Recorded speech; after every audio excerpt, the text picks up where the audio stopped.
मालिकंक निज जीवन को बाजी लगाईदेला चारिटी विषधर साप सह घमाघोट लड़ई पर जीवन हारिला रॉकी। यह हेउछि प्रभुभक्त कुकुर रॉकीर कहानी।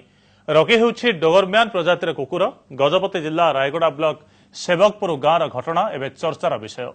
मालिक दिवाकर राउत घर पाख जमी गाई चराउथिबा बेले पाखरे थिला रॉकी। हठात चारिटी विषधर साप गाई पल और मालिक दिवाकर को आक्रमण कला बेले प्रतिबंधक साजिथिला रॉकी। तापर आरंभ होइथिला साप सह रॉकीर घमाघोट लड़ई। चारिटी साप को कामुड़ी कामुड़ी मारी देइथिला एई डोगरम्यान। शेषरे नाग सापर चोटरे सेठी ही टळी पड़िथिला रॉकी। ए घटना एबे कुकुरर प्रभुभक्तिर कहानी बखाणुछि। ए संपर्क में अधिक सूचना देबा पई हम प्रतिनिधि अरुण कुमार दळे आम सहित फोन लाइन रे अछंती। अरुण, केमिति घटिथिला घटनाक्रम एवं रॉकीर प्रभुभक्ति नै स्थानीय अंचल रे केते चर्चा?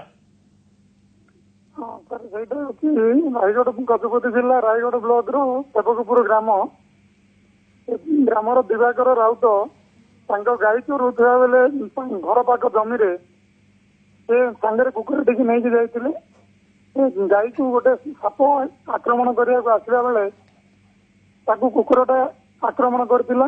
तार कि समय पर आउ दुईटा साप आक्रमण करथिले जहा फल गोटे गोटे साप को से मार देथिला। शेष मुहूर्त गोटे विषाक्त साप जोटा कि नाग साप से आक्रमण करथिला कुकुर सहित लड़ई करथिला।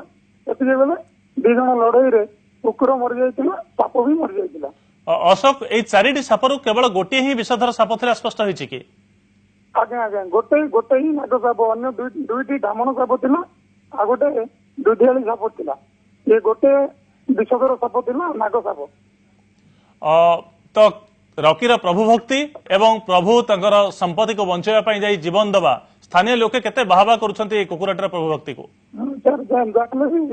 दिवाकर राउत से कुकुरटा को डगरमैन कुकुरटा को 2 मास छुआरू आनी पाली पोषी दीर्घ 4 वर्ष काल रखिथिला। बहुत निज छुआटू बहुत स्नेह आदर पोषिथिला।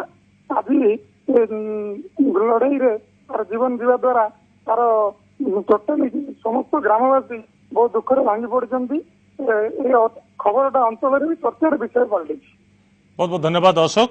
अशोक दळे अधिक सूचना दौथिले जे चारिटी साप भितर गोटे विषधर साप थिला एवं किंतु रॉकी कुकुर एकाकी चारिटी साप सहित लड़ी सेमानकु मारिबा सहित निजर मालिक एवं तांगर गाई मानकर जीवन बंचाइछन्ती एवं रॉकीर प्रभुभक्तिर कहानी एबे स्थानीय अंचल रे सबुठी चर्चा।